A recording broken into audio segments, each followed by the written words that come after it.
एक बार की बात है, महात्मा बुद्ध अपने शिष्यों के साथ नगर भ्रमण पर निकलने वाले थे। पर इस बार बुद्ध जी ने कहा कि केवल कुछ शिष्य ही हमारे साथ इस यात्रा पर जा पाएंगे। इसके लिए हम कल बताएंगे कि क्या करना होगा। फिर सभी शिष्य अगली सुबह होने का इंतजार करने लगे। फिर सुबह होते ही सभी शिष्य महात्मा जी के समक्ष जा पहुंचे। तभी महात्मा जी ने कहा कि हम 3 महीने बाद यात्रा पर निकलेंगे। तभी एक शिष्य ने पूछा कि गुरुजी, आपके साथ यात्रा पर कौन जाएगा?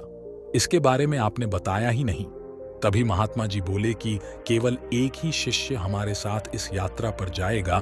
तो सभी शिष्य हैरानी से महात्मा जी के ओर देखने लगे, केवल एक ही शिष्य। तब महात्मा जी ने कहा कि हाँ, और इसका चुनाव हम एक परीक्षा द्वारा करेंगे। जो इस परीक्षा में उत्तीर्ण होगा वही हमारे साथ यात्रा पर जा पाएगा। तभी सभी शिष्यों को गुरुजी ने एक एक गमला दे दिया और बोले कि जिस भी शिष्य का पौधा सबसे बढ़ रहा होगा वही हमारे साथ इस यात्रा पर जाएगा। तभी सभी शिष्य अपने अपने गमले लेकर अपने अपने कक्ष में चले गए और सब अपनी तरह से अपने अपने गमले के बीजों को सींचने लगे। लगभग 2.5 महीना बीत चुका था। सभी शिष्यों के पौधे थोड़े थोड़े बढ़ने लगे, लेकिन उनमें से एक शिष्य का पौधा बिल्कुल भी नहीं बढ़ा। लेकिन फिर भी वह निराश नहीं हुआ और हर रोज की ही भांति अपने गमले के बीज को सींचता रहा, लेकिन कोई भी फर्क नहीं पड़ेढ़ा। फिर परीक्षा का दिन आ गया। सभी शिष्य अपने अपने गमले लेकर महात्मा जी के समक्ष प्रस्तुत हुए। फिर थोड़ी देर बाद वह शिष्य भी वहां प्रस्तुत हुआ जिसके गमले में लगा बीज बिल्कुल भी नहीं बढ़ा। उस शिष्य को देखकर सभी शिष्य आपस में हंसने लगे। तभी महात्मा जी ने बीड़े आश्चर्यजनक शब्दों में उस शिष्य से कहा कि क्या हुआ वत्स, तुम्हारा गमला तो बिल्कुल वैसा ही है जैसा कि हमने तुम्हें सौंपा था। तब उस शिष्य ने जवाब में कहा कि क्या करूं गुरुजी, मैंने तो इसकी हर रोज खूब देखभाल की, लेकिन यह बढ़ा नहीं। तब दूसरे सभी शिष्य उसका परिहास उड़ाने लगे।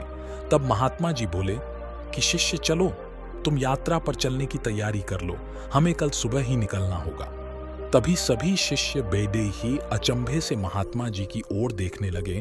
तब महात्मा जी ने कहा कि हाँ, हमने जो पौधे तुम सबको दिए थे वह सभी बंजर थे, तो उसमें पौधा कहां से उगता? लेकिन तुम सब में से किसी ने भी सच्चाई और ईमानदारी से यह नहीं बताया कि इसमें पौधा नहीं उग पा रहा है, बल्कि यात्रा में जाने के लालच में सबने झूठ बोला। तब केवल इसी शिष्य ने ईमानदारी और सच्चाई का साथ दिया और यह कहने का साहस किया कि इस गमले से पौधा नहीं उग पा रहा है। कभी भी हमें ईमानदारी और सच्चाई के पथ से नहीं डगमगाना चाहिए। ईमानदारी और सच्चाई की राह थोड़ी मुश्किल जरूर हो सकती है, लेकिन इस पथ पर चलने से बहुत बड़ी बड़ी राह आसान हो जाती है। इसलिए सच्चाई और ईमानदारी पर चलने की वजह से आज इस शिष्य को यात्रा पर चलने का मौका मिल रहा है। और यह कोई साधारण यात्रा नहीं है, बल्कि बहुत बेडेडेड ही मठ में हम इस शिष्य के साथ जा रहे हैं, जहां पर कि इसके भविष्य की नई राह खुलने वाली है।